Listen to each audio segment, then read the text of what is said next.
तारखेला एक घटना घडली। एक मुलगी आहे रंजना गुड्डू जयस्वाल, वय वर्ष 24, हिच्या आत्महत्याची बातमी आली। पण ती आत्महत्या नसून हत्या आहे असा परिजनाचा आरोप आहे। कुठेतरी ते वाडी पोलीस ठाण्यात बॉडी घेण्यात अजून त्यांनी विलंब केलेला आहे।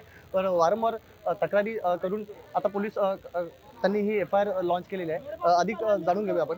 सर, नेमकं काय प्रकरण आणि काय घडलंय? आता ही बातमी जी आलेली आत्महत्या संदर्भात ही आता तरी कुठे संशय येतोय आणि फॅमिलीचा पूर्ण 100% संशय असा आहे की कंपनीच्या मालकानेच तिचा काय केलं आहे तर तिला तिचं म्हणजे अतिशय क्रूररित्या तिची हत्या केलेली आहे। आता नुकतीच आपण पोलिसांची जेव्हा बातमी घेतली तेव्हा त्यांनी असं सांगितलं की आपण DNA रिपोर्टची वाट बघतोय, थोडंसं वेगळे काहीतरी संशय आहेत त्या अनुषंगाने। आता फॅमिलीचं असं आहे की त्याला अरेस्ट झाली पाहिजे, परंतु पोलिसांचं असं आहे की बिना एव्हिडन्स जर आपण त्याला अरेस्ट करतो तर तो उद्या त्याची सुटका होईल।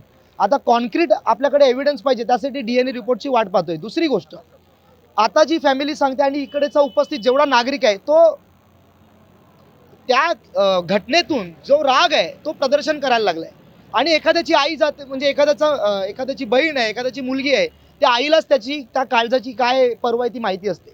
त्या अनुषंगाने त्यांचा रागही आपण असं समजू शकत नाही की तो चुकीचा आहे। तो राग आणि द्वेष परफेक्ट आहे, परंतु आता पोलिसांनी काही टाईम मागितलाय। मी आदरणीय पोलीस निरीक्षक साहेबांशी बोललो तर त्यांनी तेच सांगितलं की DNA रिपोर्टची आपण वाट पाहतोय। आम्ही सुद्धा तेच सांगितलं की आपण ती टाईमलाईन चालू करूया, आपण पोलिसांना सहकार्य करू। त्यांची फॅमिली सुद्धा त्यासाठी तयार झालेली आहे।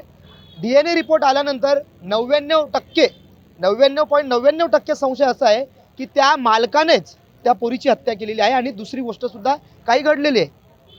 त्या अनुषंगाने आता पोलीस प्रशासन काय करते ह्याच्यावरती आम्ही वाट बघतोय।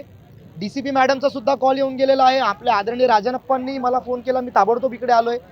आपल्याला बघायचं की आता या परिसरामध्ये या ज्या घटना वाढत चाललेत याचं मूळ कारण काय, नक्कीच लोक एवढे क्रूर का होत चाललेत या दृष्टीने आज फॅमिलीवरती जे आळ आलंय। बिचारी एक बहीण आहे, एक आई आहे, एक वडील आहेत तिचे, त्यांचा 100% संशय त्या मालकावरतीच आहे। आणि त्यांचं असं देखील आहे की जर मालकाने चुकी केली नाही तर मालक भेटायला यायला पाहिजे होता। आणि हे अगदी बरोबर आहे, जर त्या मालकाने चुकी केली नव्हती तर तो मालक यांना भेटायला का आला नाही किंवा तो स्वतःहून तिला डॉक्टरकडे का घेऊन गेला नाही, ह्या सगळ्या गोष्टीला अनुसरून पाहायला गेलं तर सगळ्यात पहिला मुख्य आरोपी आणि संशयास्पद तोच व्यक्ती आहे।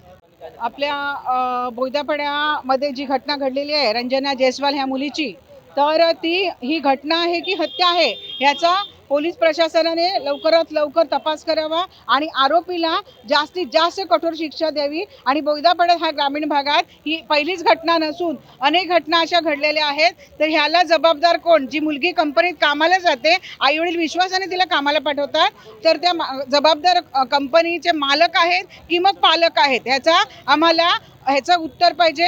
आणि जर का लवकरात लवकर हा आरोपी शोधला नाही, त्याच्यावर कारवाई केली नाही तर हा गावकऱ्यांचा उद्रेक होईल आणि नक्कीच आम्ही याचा निषेध करू। तुम्ही कुठेतरी एक हत्या आणि आत्महत्या, हा जो आत्महत्या प्रकार आहे कुठेतरी हत्येत रूपांतर होतोय का? पण शेवटी काही केलं तरी कायद्याच्या बाबी आहेत, तपासाचा भाग आहे। पोलिसांनी आश्वासन दिलेलं आहे की तपास होणार आहे आणि जो तपासला गेला आणि जो गुन्हेगार असेल तो कायदेशीर त्याला कारवाई करण्यात येईल। नवराष्ट्रकरिता मी निलेश माडिक, वसई।